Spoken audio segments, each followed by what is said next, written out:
सबसे पहले तो मैं यहाँ पर उपस्थित सभी अधिकारीगणों को मेरा प्रणाम।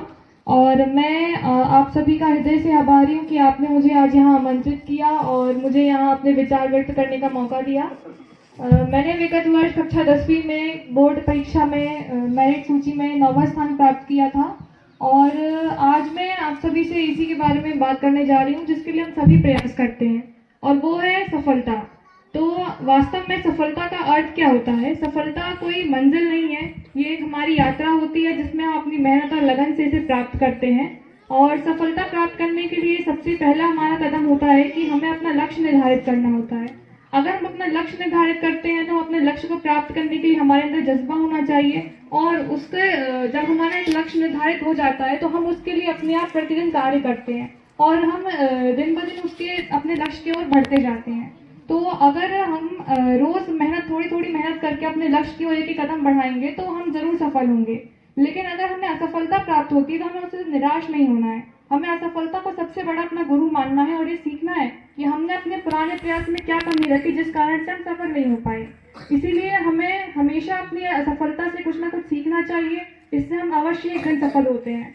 जब मैं कक्षा 10 में अध्ययन कर रही थी तब मैं प्रतिदिन विद्यालय जाया करती थी, वहां जाके पढ़ाई किया करती थी और मेरे जो शिक्षक थे वो मुझे जो भी पढ़ाते थे उसे अच्छे से पढ़ा करती थी। और घर आकर के प्रतिदिन मैं 4 से 5 घंटे खुद से भी अपनी सेल्फ स्टडी किया करती थी और सब कुछ अच्छे से, जो मेरे शिक्षक कहते थे कि जो कुछ भी पढ़ने कहते थे मैं वो सब पढ़ती थी। अपने अपने शिक्षकों की पूरी और अपने माता पिता की पूरी बात मानती थी कि उन्होंने जो जो कहा मैं सब वो पढ़ा करती थी।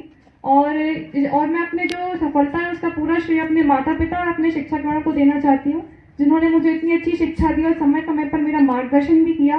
और मैं बस आप सभी से यही कहना चाहूँगी कि अपनी जो पढ़ाई की सीमा है उसे हमें बढ़ाना चाहिए दिन ब दिन।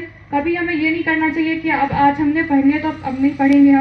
हमें रोज रोज कुछ ना कुछ पढ़ना चाहिए, जिससे कि हमें ऐसा नहीं कि हमने एक दिन पढ़ा फिर हमने नहीं पढ़ा। हमें रोज थोड़ा थोड़ा अपने लक्ष्य के प्रति आगे बढ़ना चाहिए, इसी से हमें सफलता प्राप्त होती है। और मैंने अपना इस सफर को आगे बढ़ाते हुए अब कक्षा 11वीं में पढ़ रही हूँ और मैंने बायो सब्जेक्ट चूज किया अपने आगे की पढ़ाई के लिए। और अभी मैं नीट की तैयारी कर रही हूँ और मेरा और मेरे माता पिता का यह स्वप्न है कि मैं एक सफल डॉक्टर बन सकूं और अपनी समाज की और अपने देश की सेवा कर सकूं। धन्यवाद। बहुत ही, एक बार फिर से पूरा जोरदार तालियों के द्वारा इसकी आवाज थोड़ा नहीं आ रही है, काला हाँ। 3 बार आए हो तो क्या सीखे हो इसके पहले? क्या यहाँ पे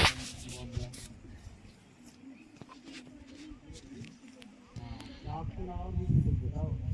आप तो कुल्हाड़ी भी नहीं चला पाओगे तो क्या खाते बताओ। आप आई ना 3 बार आयो।